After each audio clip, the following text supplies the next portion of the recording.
Ava, thank you so much for having me over today. It was nice seeing your new place. Good evening, Olivia. I honestly never imagined that in the first meeting with my brother's girlfriend, I would be showing off my new house, and to top it off, you'd be here too. I thought it was just going to be a casual thing, but look at this. Well, I'm glad I came. I was actually looking forward to meeting Nathan's sister too. You know, the whole first-time meeting thing. It happens to everyone, right? There's no reason to make a big deal out of it. That's not quite what I meant, but whatever. By the way, though, I was thinking, you're still single, aren't you? At 30 years old? Yes, I'm still single. Is there something wrong with that? Well, it's just, I find it a bit strange. You're 30, you're single, and you bought a house? I mean, you have the money to buy a house, but for some reason you still can't seem to find a partner? You just gave up on marriage altogether? That kind of feels a little sad to me, don't you think? I don't really think being 30 and single is all that uncommon these days, though. But still, you bought a house as a single person. I mean, that's kind of unfair, don't you think? Unfair? Yeah, I can definitely smell something strange going on here. I just feel like someone more suitable should be the one living in that house, not someone who's single. Someone more suitable? Yeah, someone like me, of course. Nathan and I will get married and then we'll move into that house. What? You know, the house you bought? It's a 4-bedroom, 2-bathroom property, right? And it's near the station with a lovely garden. I mean, that's amazing, but honestly, it's just way too big to live in by yourself. It would be such a waste, right? So Nathan and I are planning to get married and we'll move in together. I'll be the one living there. You should just hand over the keys to me when the time comes. Oh, and don't worry about giving me a spare key, okay? I'll be living there, so I don't need one from you. I'm going to have to decline. What? Honestly, I didn't want to bring this up because it's so sudden, but the truth is, yes, I'm single, but I do have a fiancé. I won't be living there alone. Wait, what? The deed to the house is actually in both my name and my fiancé's name, so it's not just mine to decide what happens with. Oh, really? Ava, didn't you just earlier talk about how a single woman who couldn't get married ends up buying a house alone? And now you're saying you actually have a fiancé? That's a little hard to believe, don't you think? If you're going to lie, at least make it a little more believable. Honestly, I'm not buying it. You were pretty spot on with your assumptions, but it's clear that this part is just a fabrication. Don't twist what I said into something it wasn't. You're just making up a story now. Is that so? Well, even if it wasn't exactly what you said, I guess I wasn't that far off, was I? I think you should focus on packing your stuff instead of making excuses for yourself. I don't need to pack right now. Actually, this timing couldn't be better. The lease on my current apartment is up for renewal, so it's the perfect moment to move in. It's almost like fate. I didn't say you could just move in there. Oh wait, don't forget, Nathan still needs to propose to me. This conversation is completely going off track.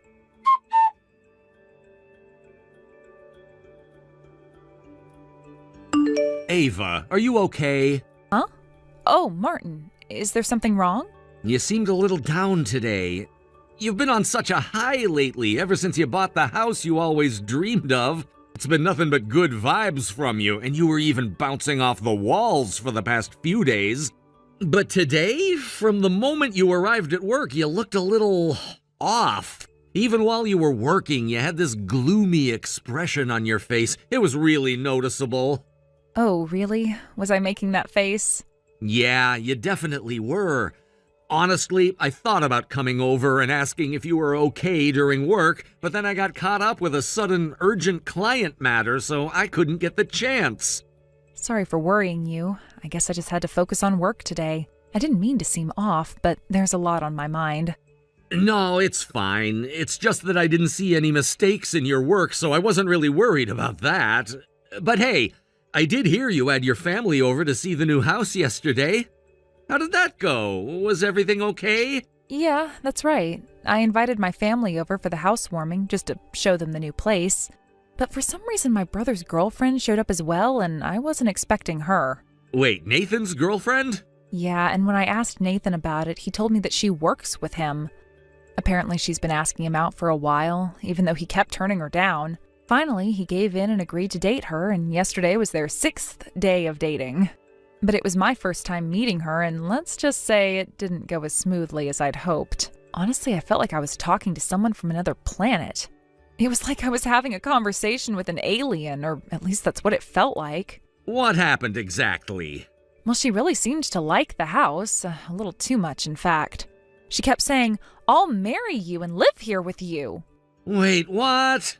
I know, right? It made no sense, but that's exactly what she said, and she was so serious about it, too.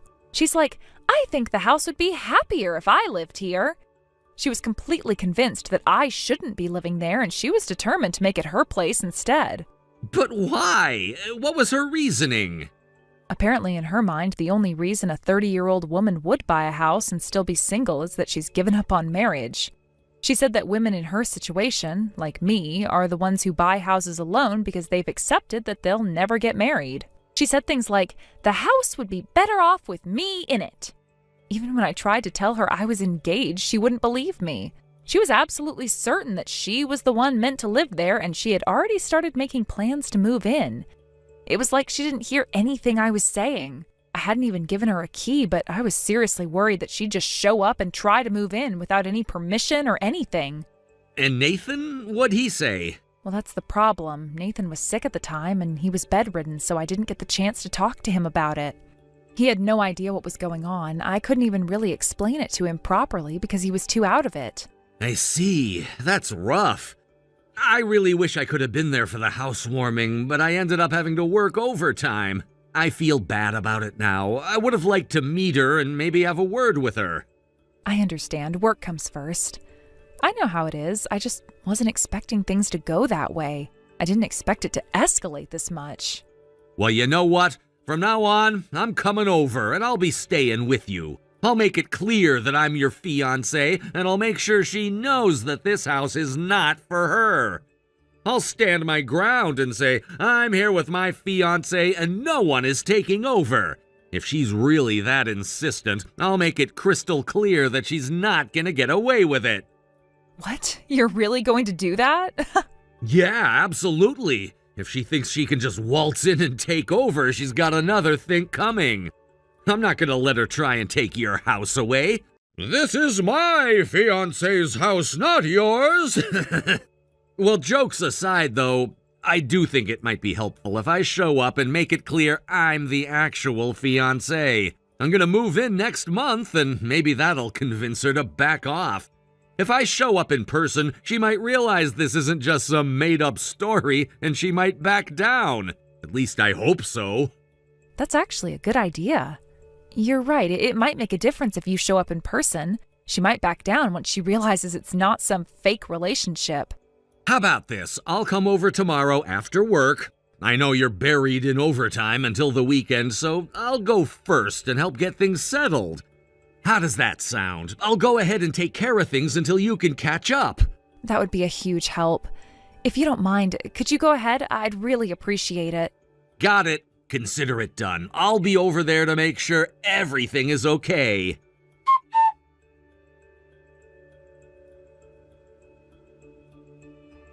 Ava! She's here! What? She's already moved in! What? How did she get in without the keys? I didn't have time to ask how she did it, but when I showed up, she tried to run off. I caught her, and honestly, I didn't know what else to do, so I ended up calling the police. I had to hand her over to them. Oh my God, I didn't expect it to escalate this much. Yeah, I didn't want it to get that far, but she was being so persistent. The police came without sirens, so there were no curious onlookers, but I still talked to the neighbors across the street and next door just to make sure they weren't confused about what was going on. Thank you for doing all that. I really appreciate it. Well, it's gonna be my place too, so I wanted to make sure things went smoothly. But hey, Nathan's sick, and you should probably fill him in on everything as soon as possible. He might not believe what's been happening, but it's better if he hears it from you directly. Yeah, I know. I'll talk to him about it soon. Thanks again for stepping in.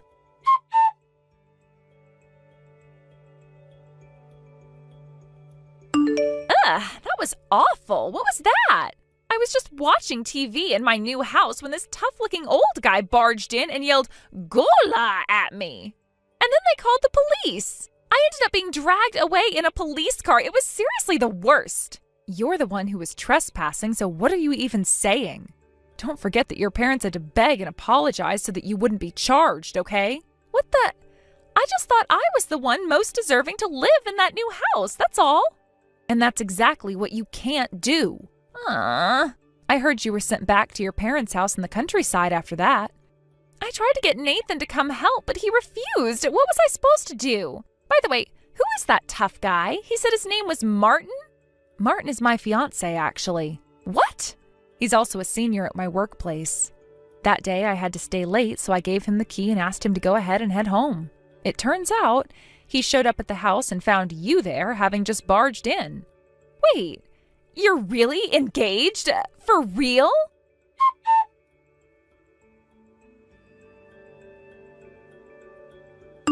Martin, good morning.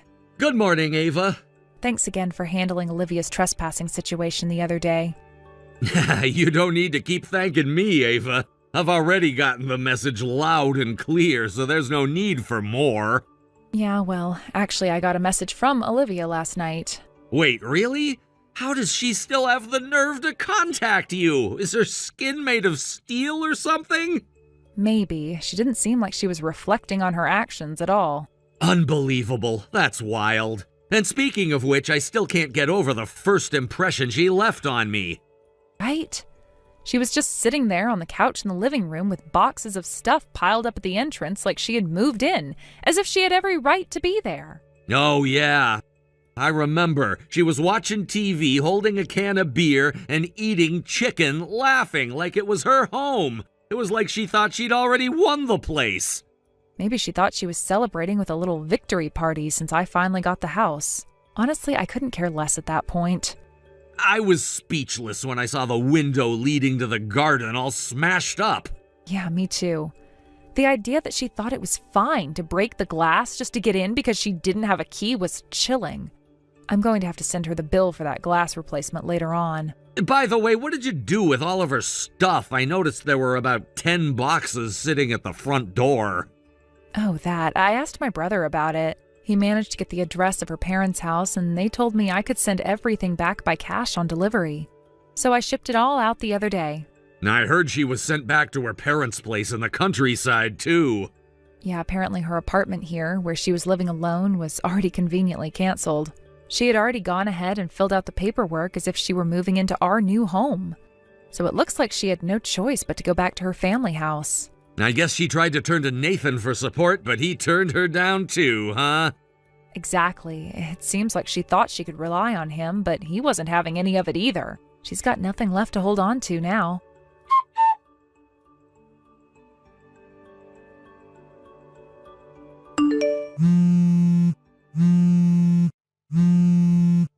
Why am I being asked for alimony? This doesn't make any sense. Didn't you get the message to go through a lawyer? But it doesn't make sense.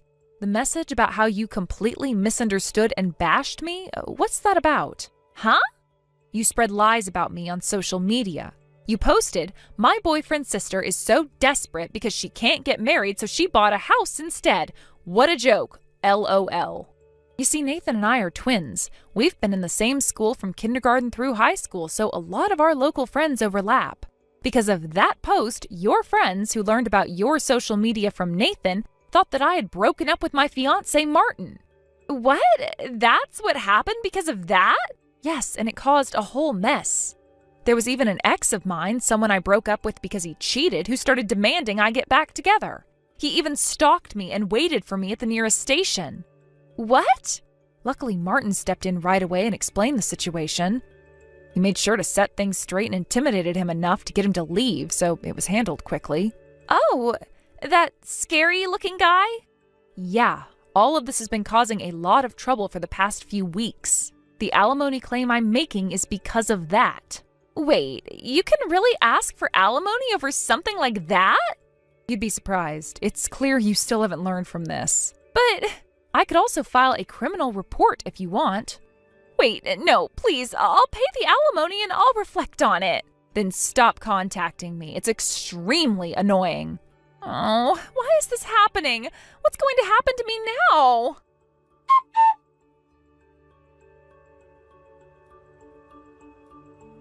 I was told by people around me that I should file a police report, but in the end, it was decided that I wouldn't do so. This decision didn't come easily, as the circumstances surrounding the situation were complex and involved many hidden layers, most of which I only learned about later. The turning point came when I had a conversation with Olivia's parents, and they revealed some of the behind-the-scenes details that I wasn't aware of. To my shock, I discovered that Olivia had been engaged to someone chosen by her parents. This wasn't a normal, voluntary engagement that Olivia had willingly agreed to, but an arranged one, designed according to her parents' wishes. And the more I learned about the situation, the more I realized how much Olivia detested it. Apparently, Olivia had absolutely no desire to marry this man. She found the engagement repulsive, and she despised everything about it. She felt trapped, suffocated by her parents' decisions, which seemed to control every aspect of her life. Unable to bear the thought of being stuck in an arranged marriage she didn't want, Olivia decided to take drastic action. She left home and came to the city, almost as if running away, seeking some form of freedom from the pressure she'd been living under. Her departure from home was not just a simple move, it was more like an escape. She had been pushed to the brink, and this was her way of trying to break free from the expectations and control her parents had over her. It was as if she was trying to carve out a space for herself, away from the demands that had been placed on her. But while Olivia thought she had gained some freedom, her parents were having none of it. They were insistent that she should return and honor the engagement, even though she had no desire to do so. In fact, Olivia's parents were concerned about the way her rebellious behavior could reflect poorly on their family, particularly in the eyes of society. They didn't want to see their daughter's character tarnished, especially before she got married. They felt that if Olivia went against their wishes, it would somehow stain her reputation before she even stepped into her role as a wife. Their focus wasn't on Olivia's happiness or well-being, but on maintaining a certain image for their family. In their eyes, a marriage arranged in this way, regardless of Olivia's personal feelings, was the best course of action for both her and them. So, to make sure she adhered to their plans, Olivia's parents took measures to ensure that she would never return to me or my family. They presented us with a document, a formal agreement, that explicitly stated that Olivia and her family would cut ties with us and that Olivia would never again approach me or anyone related to me. In exchange for this, they promised a settlement. It wasn't just any settlement, it was a sum of money significantly higher than what one would expect in these kinds of cases. A sum that was meant to compensate for the inconvenience and emotional toll the whole situation had caused. It was an offer that seemed, at least on the surface, to bring closure to the matter. They were trying to buy peace, offering this hefty amount of compensation in exchange for cutting all ties with Olivia. The settlement was designed to silence any further attempts at contact, and Olivia's parents made it clear that they wanted to ensure that their daughter's future would go ahead as planned, no matter the cost. Despite the money and legal agreements, I couldn't shake the feeling that this was a hollow resolution. It felt like a situation where Olivia's freedom and happiness had been sacrificed in exchange for a smooth, quiet life for her parents. This was not the resolution I had hoped for. I couldn't help but feel sorry for Olivia, whose life had been decided for her in ways that she never consented to. However, the story doesn't end there. A few days later, I stumbled upon some additional information that painted an even darker picture of Olivia's situation. I learned, almost by chance, that the man she was engaged to wasn't who he appeared to be. In fact, he was deeply in debt, far more than anyone had originally suspected. His financial situation was a mess, and it seemed that his only interest in marrying Olivia was to gain access to someone who could earn money and help him pay off his mounting debts. The more I heard about this man, the more disturbed I became. It wasn't just that Olivia's parents had chosen him for her, it was the fact that he was financially irresponsible and had taken on massive debts, which had apparently led to his search for a young woman who could provide some kind of financial support. Olivia, unfortunately, seemed to be caught in a situation where her parents had thought they were protecting her, but in reality, they were making a decision that would only entrench her further into a life she didn't want.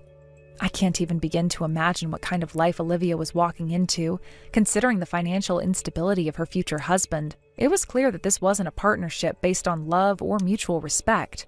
It was a transaction, one that revolved around money and power, not emotions or personal desires. The worst part was that Olivia had no say in this arrangement. Her voice had been drowned out by the choices made for her by her parents and her fiancé. Even worse, as I learned more about the situation, it became evident that Olivia was likely being pushed into work that she hadn't chosen for herself. I don't want to speculate too much, but given the circumstances and the kind of person her fiancé appeared to be, It was hard not to think that Olivia might be forced into doing things she wasn't comfortable with. Thought of it was chilling, and I could only hope that she wasn't subjugated to any kind of exploitation or mistreatment. All of this made me question the extent to which Olivia's parents were truly acting in her best interests. Were they really trying to protect her, or were they simply looking out for themselves, ensuring that their daughter would fulfill a role that they had already decided for her? The more I thought about it, the more I realized how deeply ingrained these patterns of control and manipulation were in her life. In the end, I couldn't help but feel sympathy for Olivia. She had been caught in a web of expectations, debt, and obligations, and her own desires had been silenced by the pressure of those around her. It wasn't just about the arranged marriage, it was about the lack of agency she had in her own life. Everything had been decided for her, and she had been pushed into a future she never asked for. I couldn't change her situation, though. All I could do was hope that someday Olivia would find the strength to break free from these constraints, to reclaim her life and her voice. Until then, it seemed like her path was set, and there was nothing more I could do to help her. But deep down, I wanted to believe that she could find a way out, that she could escape the life that had been forced on her and create her own future on her own terms. If only she could see that there was more to life than following the path others had laid out for her. Thank you for watching and listening. We hope you enjoyed the video. Don't forget to like this video and subscribe. Also, feel free to leave a comment about what you thought of the story. We look forward to seeing you at the next video. Hey Samuel, I just got home, and why are all my things packed up in a box?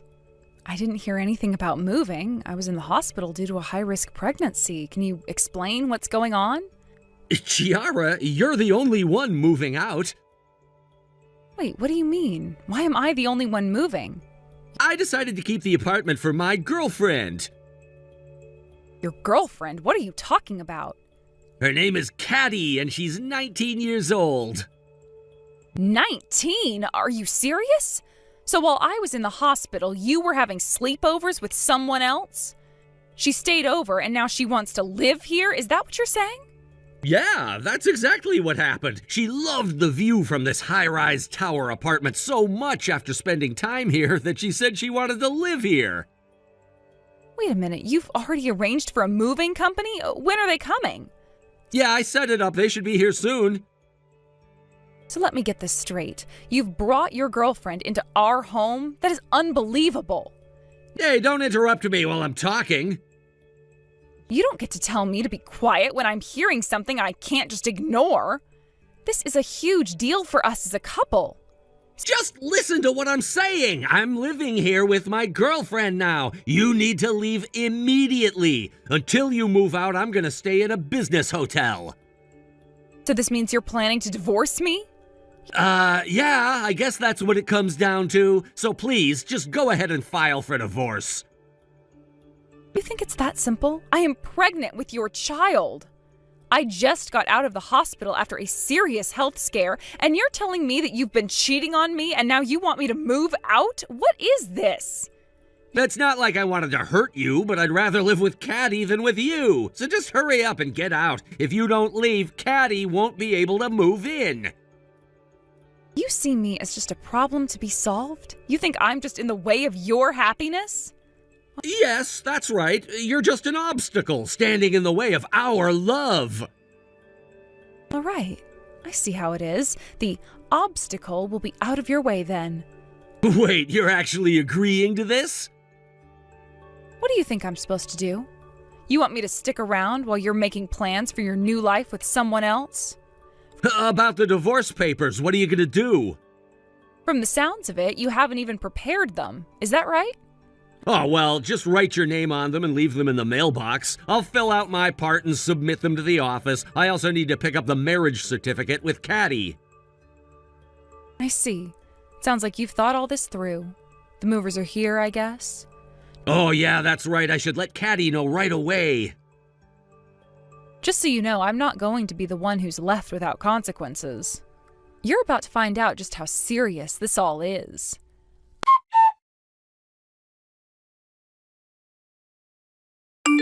Caddy! Starting tomorrow, my wife is officially moving out so we can finally live together in the tower apartment.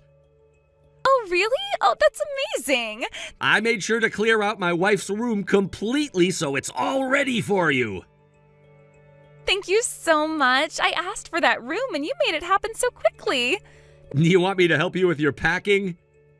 No, that's okay. I'm in the final stages of getting everything sorted. Actually, I might have already canceled my lease on my current apartment, so I'm fully committed to moving. Wow, that's really fast. I just can't wait to move into your tower apartment. Oh, Caddy, you really care about me that much? Of course, I'm really looking forward to it. I'll show up bright and early tomorrow morning to surprise you. Sounds great. I guess that means I should take a day off work so I could be there to welcome you. Wow, you're really going to take a day off just for me? Oh, that's so sweet. Once I arrive, we can have some fun in that amazing room with the stunning view. I can't wait to cuddle up with you there. Absolutely. I can't wait to see you. I'm really excited about you moving in and all the time we'll get to spend together. I've been dreaming about this day. The thought of living together, waking up next to you every morning, it's just so perfect. And I promise to make sure you have everything you need to feel at home. I want you to love living here as much as I do. I'm sure I will. Just being with you makes me feel so happy. I can already picture us decorating the place together, filling it with our memories. Exactly. We can create our own little world. Plus, I think the view from the apartment will be a perfect backdrop for our new life together. Yes, I can't wait to see that view every day. It's going to be our special place. I'll be counting down the hours until you arrive. It feels like a dream come true. Me too. Tomorrow's going to be the start of something amazing for us. I'm so ready for this new chapter in our lives. See you in the morning.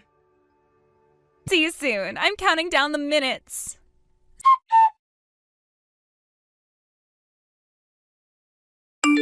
You know, living with the person you love and being able to be affectionate all the time is just the best. I've been using up all my remaining paid leave from work just to spend time with Caddy and enjoy being together.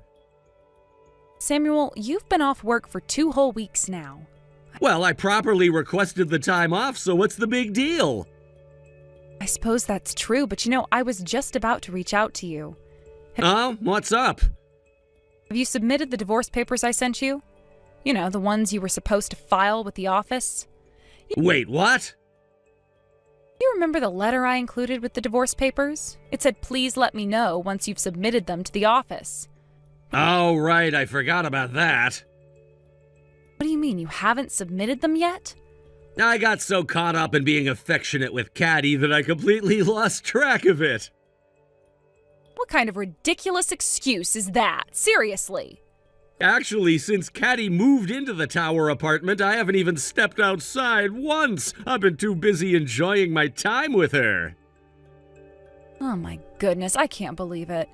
After all that pushing to get it done, you've really let it slip your mind? It's just unbelievable. Well, just come by and pick it up then. What? You want me to come over right now? Yeah, I really don't want to be apart from Caddy for even a second right now. I just got out of the hospital after being in for a high-risk pregnancy, right? You can't just expect me to handle all this. I'm already overwhelmed with the stress from your cheating and the divorce. Now you want me to deal with moving on top of that? Please, don't add any more stress to my plate.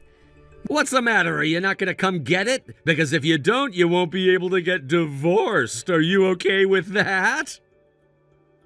That's not something you should be saying. You are seriously out of your mind. So are you coming to get the papers or not? Oh, wait a second. It doesn't have to be me who picks them up, does it? I guess it doesn't have to be you. In that case, there's someone perfect who can go there soon. You can just give the papers to them. Oh, really? That sounds good. And I just got a message from Caddy asking for our 3rd round of affection today, so I have to go. Wow, it's like you're completely obsessed. I can't even process how you've turned into this person. What can I say? It's just been so nice spending time with her that I'm kind of in a daze right now. It's hard to focus on anything else.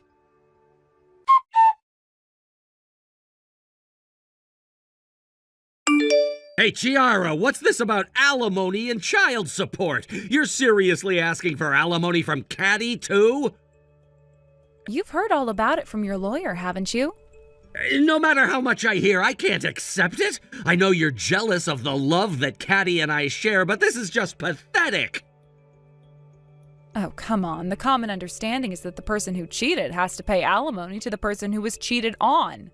And it's also completely reasonable for child support to be paid when a divorce occurs. That's just how it works. Caddy and I are genuinely in love. At this point, you're the one who's become my cheating partner, so if anyone should be paying alimony, it should be you. Just so you know, the lawyer is still here. Yeah, I know. He just went to the restroom and is currently texting me. Listen, you two seem to be living in some kind of fantasy world, completely unaware of your current situation. I've actually asked the lawyer to explain everything to you in detail until you finally understand. What? You're eager to marry your beloved Katie, right? Then you need to settle your responsibilities properly for betraying me. Get this sorted out cleanly and quickly. But I never thought it would cost this much to get a divorce. It's ridiculous that you're whining about something that is completely normal when getting divorced. What do you mean by that? I'm saying you need to take responsibility for your actions without making a fuss. It's really not that hard to understand. All I want is to marry Caddy. You need to accept the reality that you're trying to throw away something that is much more significant than just me. What do you mean? What you're trying to throw away isn't just me. You're also trying to abandon our child who is about to be born. That's the lowest thing a father can do, and you should never forget that. I didn't mean to. You need to face the truth. Being a father means taking responsibility for your actions, even if it's hard. You're choosing to prioritize your relationship with Katie over your own child and me. That's an awful decision. But I thought we could figure something out. Figuring something out means facing the consequences of your actions. You can't just run away from your responsibilities because you've found someone new. It doesn't work that way. It's just so complicated. Life is complicated, but that doesn't excuse abandoning your responsibilities. I want you to think deeply about what you're doing. Once you're a parent, your priorities change. You need to understand the weight of your decisions. I know, but... No buts. Just think about what it means to be a father and to be a decent human being. Your actions have consequences, and it's time to face them.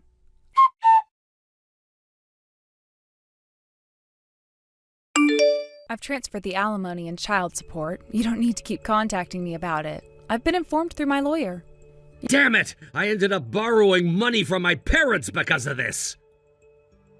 Your parents told me they apologized for you. They even took money from their hard-earned retirement savings to help you out. On top of that, they had to cover the costs for your cheating partner as well. You better make sure you pay them back. Well, it's not like I have no means to pay them back, so I guess it's fine. I just thought it would be difficult to gather the money by the payment deadline, so I had no choice but to take out a loan temporarily. Oh, is that so? I'm planning to talk to Caddy about this, but I think I'm going to put the tower apartment up for sale. Wait, what? Even though it's a used property, the higher floors of the tower should fetch a decent price. If all goes well, I might be able to pay off the debt and even have some left over. Have you lost your mind? What do you mean? That apartment is a rental, you know. Huh? They have rentals in a tower like that? Of course they do. Why do you think you've been living there all this time? I thought you could only buy apartments in a tower. I assumed you bought it, and that since we got married, it would automatically belong to me as your husband. How could you have such mistaken belief? Wait, what? Why did I think that? You always act on your baseless assumptions and unreliable instincts. Anyway, it's a rental. Plus, it's in my name. What? You moved into the apartment I was living in before we got married. That means you don't have any right to sell it, and since we're getting a divorce, you can't live there anymore either. Wait! Well, you could continue living there if you change the lease into your name. But by the way, how much is the rent? It's $5,200 a month. 5,200? That's almost 3 times my monthly income. There's no way I can afford that. You haven't forgotten that I run a business with my best friend, right? Sure, I'm on maternity leave right now, but I have enough income to cover the rent on my own. Wait, what? You had a baby? I should mention that I successfully gave birth 3 days ago. Oh. But don't think you'll have any visitation rights. Once the child grows up, don't try to get involved in their life. Hey, Chiara, we should really reconsider this divorce. What? You're leaving me without a place to live! Well, I canceled the lease on that apartment. What? Why would you do that? We're not officially divorced yet. You can't just make that decision. Actually, we are divorced. I intended to submit the divorce papers as soon as I confirmed the transfer of alimony and child support. Now that I have confirmation, my mom went to the office on my behalf to submit the divorce papers. You just did that? Yes, I just got the notification that our divorce was finalized about 10 minutes ago. 10 minutes ago? So as of now, we are no longer together. There's still a month before the move-out date for the tower apartment, but you have no right to stay there now that we're no longer a couple. You have to leave within 3 days. What? How can you say that? I've already explained the situation to the management company. If you don't vacate the premises within 3 days, they will call the police. The police? If you understand, then please hurry up and leave. But what am I supposed to tell Caddy? That's not my problem. Damn it!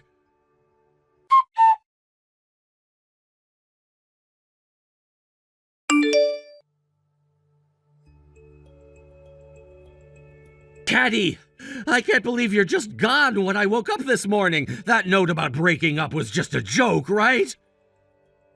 Shut up, you old man! Wait, what? I was so excited to finally be living in the tower apartment, but then I find out it's actually in your ex-wife's name. And on top of that, your income is only a third of hers because you're just a temp. How can you not even know that as her husband? Your head is way too empty. Caddy, you sound like a completely different person. This is just who I am, after all. You're broke, and you have no place to live, and you don't have enough brains to deal with anything, you loser.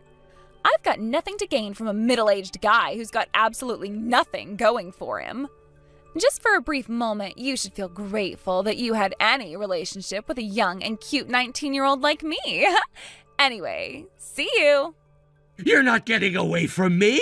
There's no way I'm letting you escape.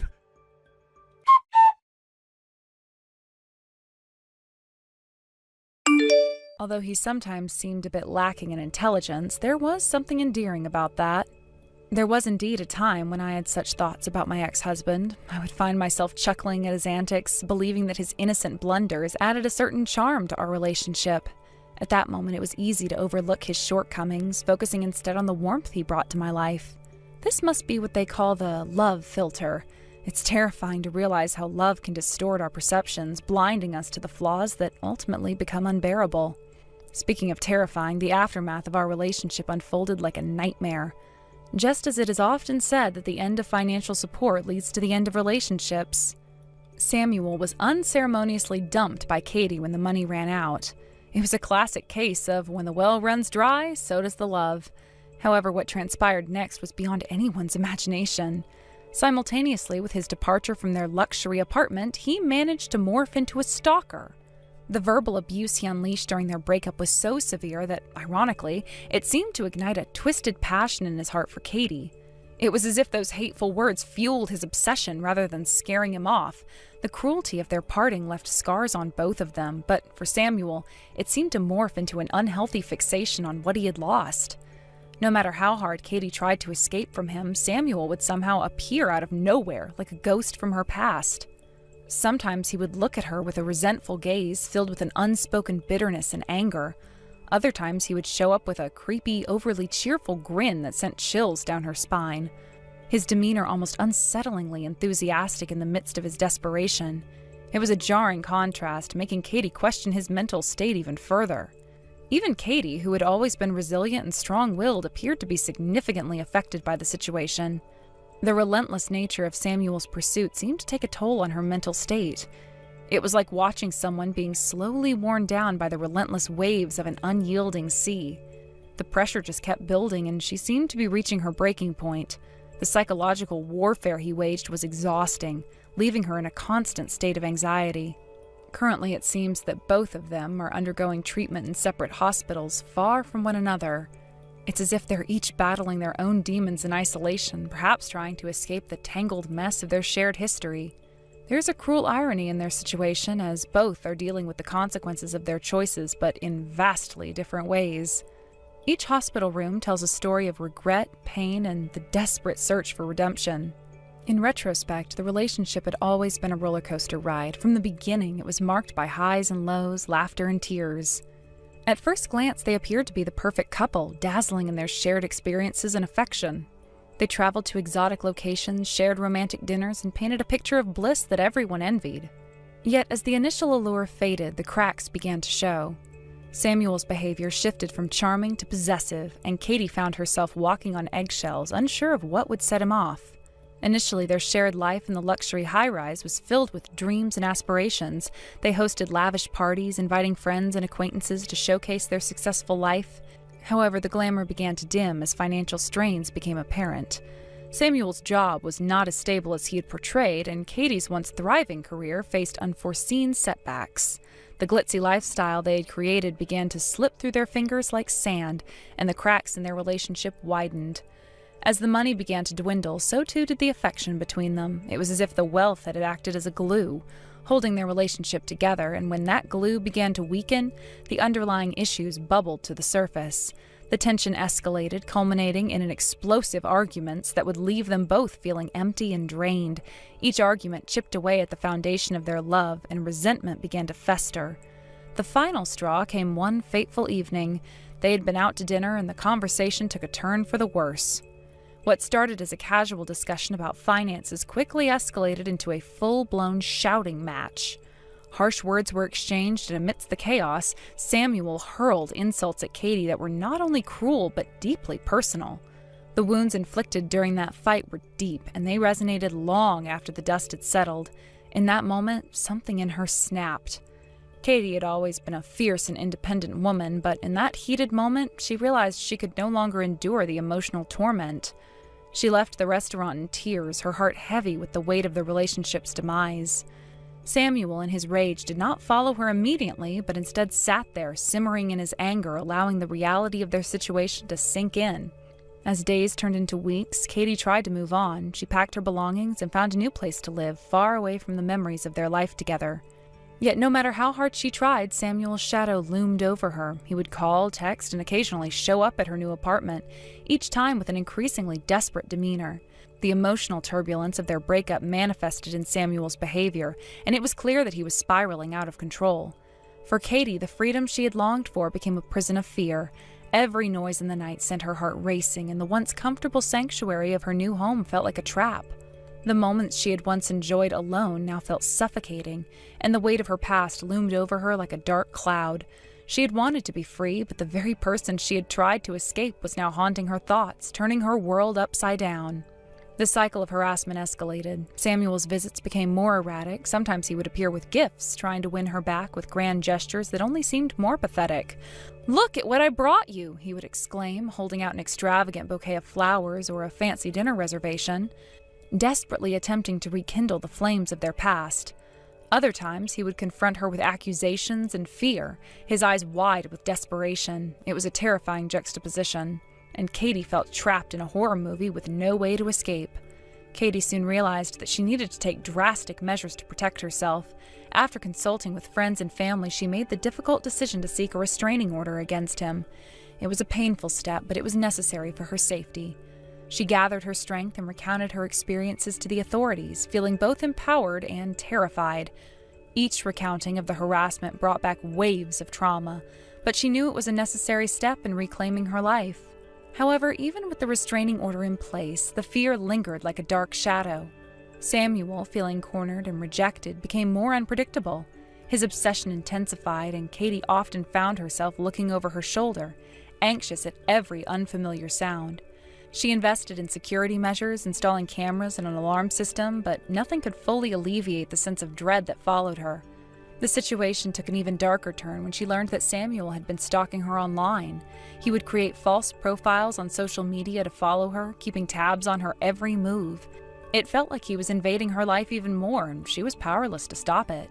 Each new alert on her phone sent her heart racing, a reminder that she could never truly escape him. The digital age had made it easier for him to stalk her from the shadows, further complicating her ability to find solace. Eventually, both of them reached a breaking point. The emotional turmoil and the weight of their past began to manifest physically. Katie found herself struggling with anxiety and insomnia, while Samuel's mental health deteriorated to the point where he was hospitalized. The news of his hospitalization reached Katie through mutual friends, a bittersweet piece of information that left her with mixed feelings and nothing more. Hey, Sienna, today was Kimmy's university graduation ceremony, wasn't it? Yes, it should be over by now, I think. She mentioned she'd be going out for a karaoke party with her friends to celebrate, so she'll be back late. I see. You're staying home, right? Well, for now, yes, I'm at home. Anyway, I'll be coming home early today. There's something important I need to talk to you about, so make sure you're there. What is this all about? I'll explain it in person when I get there. I also have something to give you. All right, I understand.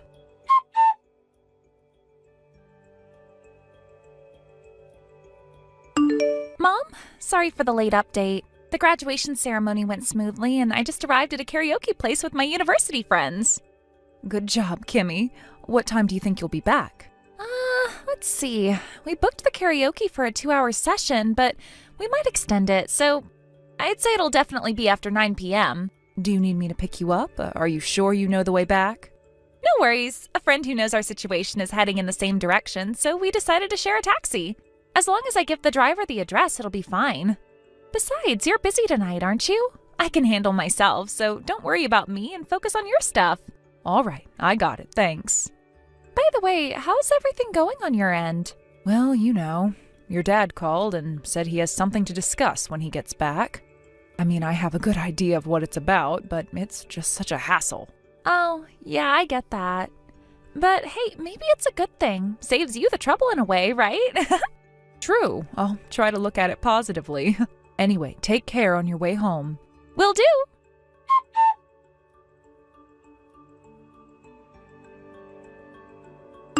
Sienna? Don't you dare let your anger get the best of you and tear up that document I just gave you. The divorce papers, you mean? The ones with your name already neatly filled in? So what's the deal? You come home, shove the divorce papers at me, and walk right back out without saying a word. Weren't you going to explain this to me in person? I decided to convey it through a message instead. Here it is, I'm saying it now. All right. I got the gist from the divorce papers, but what is it you want to say? Divorce me, please, just set me free. Set you free? What exactly do you mean by that? Kimmy is graduating from university today, right? And after the ceremony, she's heading straight to the apartment where she'll be living on her own, isn't she? That's correct. And? Kimmy becoming an independent adult means that my duties as a parent are complete. Now that she's moving out, there's nothing left for me to do, is there?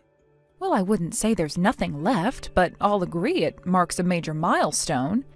Exactly. But when I thought about what comes next, working day in and day out just to support you as you grow older and frankly become an old hag, I couldn't help but feel this overwhelming sense of emptiness about my future. You do realize you're getting older too, right? This isn't about me. Look, I'll be blunt. The idea of spending the rest of my life alone with you, just the two of us, makes me feel completely deflated. I've had enough.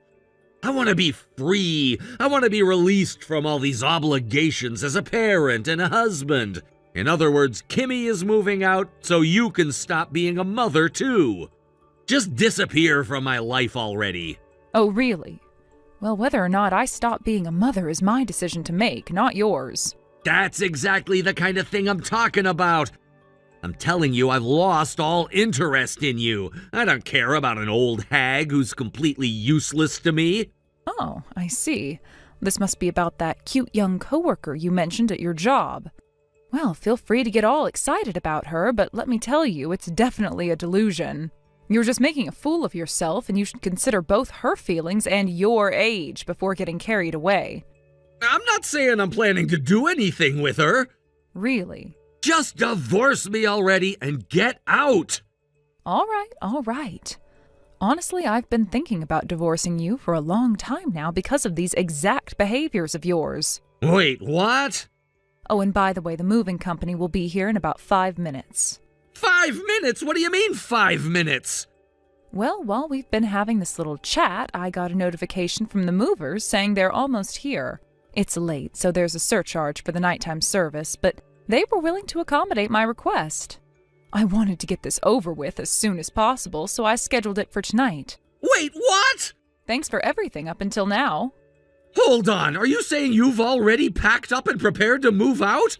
Oh, and thanks for the divorce papers, too. You saved me the trouble of having to prepare them myself. I'll drop them off at the city office's night reception desk before the end of the day. Wait a second! Oh, one more thing. This is important. What is it? This house is set to be demolished. What? What are you talking about? You didn't even consult me about this? How can the owner decide something like that without my approval? Excuse me? What are you even saying? The landlord is my brother, remember? Wait, what? Do I need to remind you? For the past 20 years, my brother let us rent this place at a ridiculously low rate. It was sitting vacant while his family was overseas for an extended period. He figured it would be better for someone to live in it than let it go to waste. Oh, right. Now that my brother's family's wrapping up their time abroad and coming back to the U.S., they've decided to rebuild the house. It's old and in poor condition, so it's time to tear it down. The rental agreement ends at the end of next month. What the hell? Anyway, the movers are here now. Bye. Wait, what's going on? What am I supposed to do now?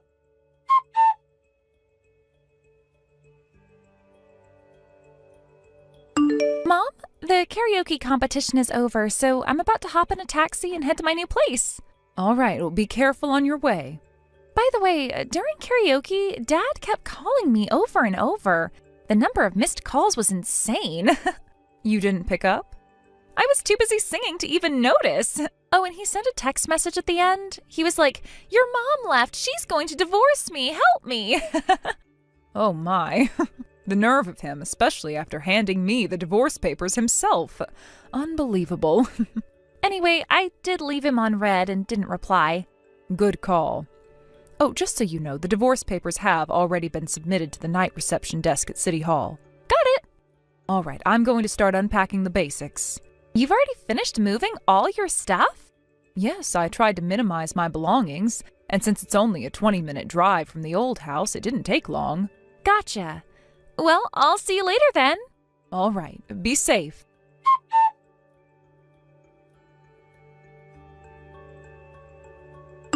Hey, Sienna, why haven't you come over yet? Oh, it's been 2 months. What do you want? I gave you my new address, didn't I?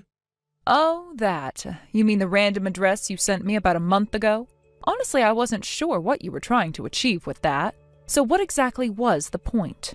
Why haven't you come to do the housework? Excuse me? Housework? Who's doing whose housework here? Who else? You're supposed to do my housework, of course. Housework is a woman's job. My mom's in a nursing home, so there's no one else but you to handle it. Are you even listening to yourself right now? Unbelievable. You really don't get it, do you? We were married for 23 years. Even though I had to constantly criticize you for your incompetence, you still managed somehow. And now, just because we're divorced, you've suddenly forgotten everything? I'll retrain you if I have to. Starting tomorrow, I expect you here every day. Wow. Are you feeling okay, like mentally? What? Asking your ex-wife, an entirely unrelated person now, to come do housework for your home? Do you hear how ridiculous that sounds? What are you talking about? And retrain me? Oh, that's one of the most disrespectful things I've ever heard. Let me remind you, when we were married, despite us both working full-time jobs, you dumped all the housework and childcare on me while you sat back and criticized everything I did. You were the textbook definition of all talk, no action. And you think you were in any position to critique me? Who are you calling useless? I told you before, housework is a woman's job. Well, even if that's your twisted belief, you don't go asking a stranger to do your housework, do you? But you're not a stranger. You were my wife. Was your wife, past tense. Now I'm your ex-wife, which makes me just another person in the world. If a stranger is going to do housework for you, it's usually because they're a professional housekeeper or part of a cleaning service. That's literally their job. And let me make this crystal clear, I am neither your housekeeper nor your servant. I have no obligation or intention to do anything for you. Fine. If that's the way it's gonna be, I'll just ask Kimmy instead. As her father, I'll tell her it's part of her training to be a proper wife someday. She'll jump at the opportunity, thinking it's a good life lesson. Yeah, good luck with that. I wouldn't get my hopes up if I were you.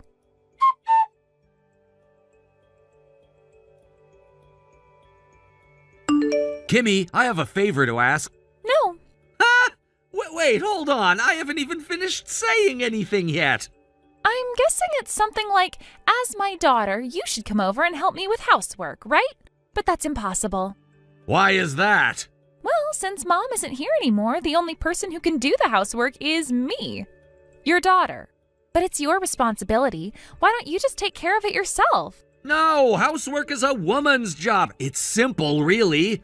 Wait, what? What do you mean by that? Are you really saying that housework is only for women? Listen, one day you'll get married, and when you do, you don't want your husband to think you can't even handle basic housework, right?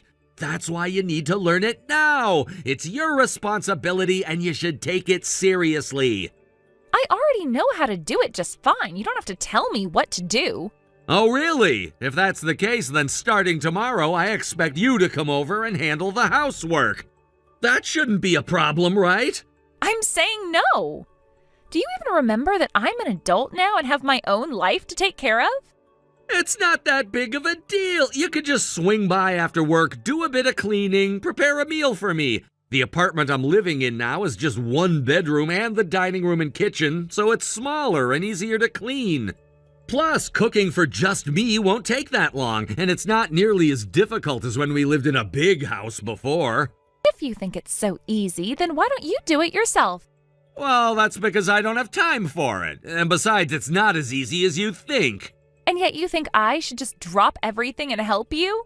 It's physically impossible. Physically impossible? What do you mean by that? The thing is, the company's new employee training is almost over, and I've been assigned to a branch office in a completely different region. So I'm going to be moving far away soon. Wait, didn't you just start living alone in that apartment near your work? That was only temporary. The company provided it for me as an accommodation during my training period, but now that my placement's been finalized, I'll be moving to a different city. So, you're moving even farther away now? Yes, that's right. And just so you know, I'm bringing Mom with me too. What? Why are you taking Mom with you? Well, Mom's job is working as a handmade artist, which means she can work from home. And since she's single now, she doesn't have to worry about finding a place to live, so it's easy for her to move. Plus, she doesn't mind at all. I don't get it. Why does she have to go with you? The main reason is that I don't want to be bothered by Dad asking me to get remarried or pressuring me to take care of him. It's easier to just take Mom along with me. That way I won't have to deal with any of his nonsense. Wait a minute. No, that's not what I was saying. Oh, so I'm right, huh? No, that's not what I meant. Anyway, we've made up our minds. We're not going to take care of you anymore. We've had enough of you, especially since you don't even appreciate the value of having someone to help with the housework. Neither Mom nor I will lift a finger for you anymore. Kimmy! But at least, could you please help me out and clean up my place a bit? I don't even know how to take out the trash, and the place is such a mess that you can't even see the floor anymore. Maybe you should just drown in your own pigsty forever. Goodbye.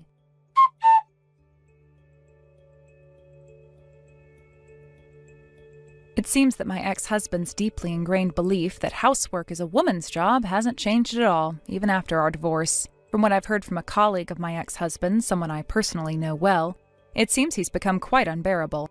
Apparently he's developed an odor that's hard to ignore. Whether it's because he hasn't been doing his laundry or if it's just his natural body odor due to aging, the result is the same. When you get too close to him, the stench is overwhelming. He apparently smells terrible, and it's gotten so bad that even his coworkers have started to notice. But that's not even the worst of it. It seems that he approached a young and beautiful female employee at his office with an inappropriate proposal. He tried to get her to become his housekeeper, thinking that she would take on the household responsibilities he was too lazy to manage. He persistently tried to pursue her, and this situation escalated into a huge issue at the company. The story that was shared with me went something like this. When his supervisor addressed the issue, my ex-husband's response was to blame his inability to keep his house in order on the fact that there was no one to do the laundry and no one to take out the trash. His supervisor, a man himself, was apparently taken aback by my ex-husband's comments. He looked at him with a stunned expression and said, "Why don't you do it yourself?" This reaction seemed to leave my ex-husband dumbfounded. He couldn't comprehend why anyone would think he was capable of doing these things himself. But the truth is, he never had to do them while we were married because he always expected me to take care of everything.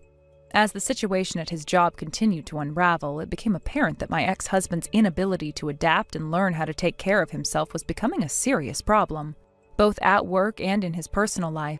He had a long history of neglecting his responsibilities, and now this same neglect was affecting his professional reputation.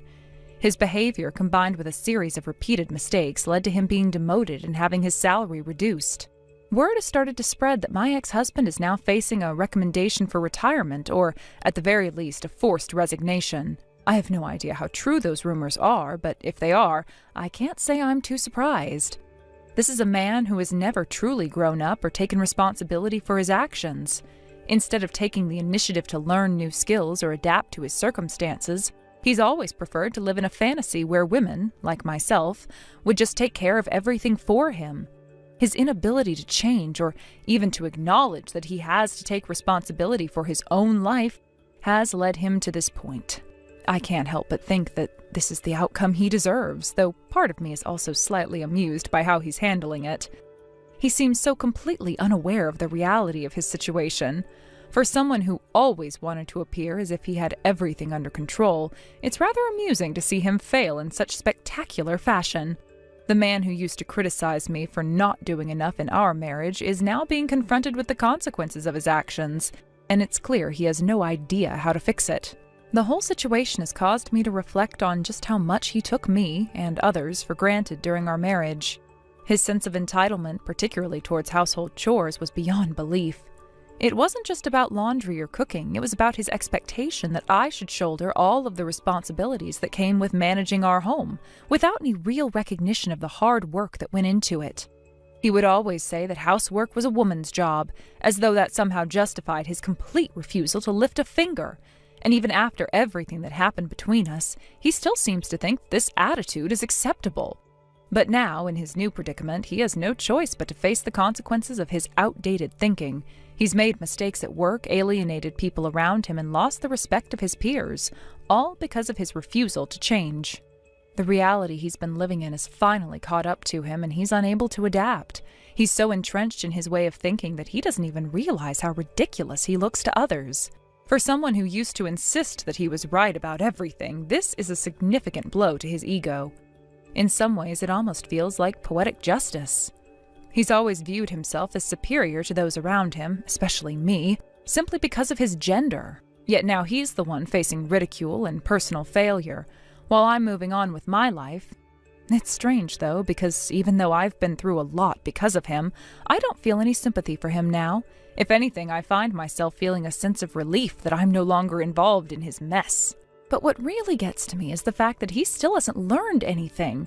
His entire world seems to revolve around his own comfort, and he expects others to do the work for him. He never realized that in order to function in the world, you have to be self-sufficient.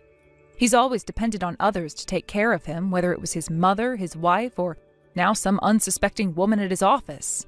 And when that support is pulled away, he has no idea how to cope.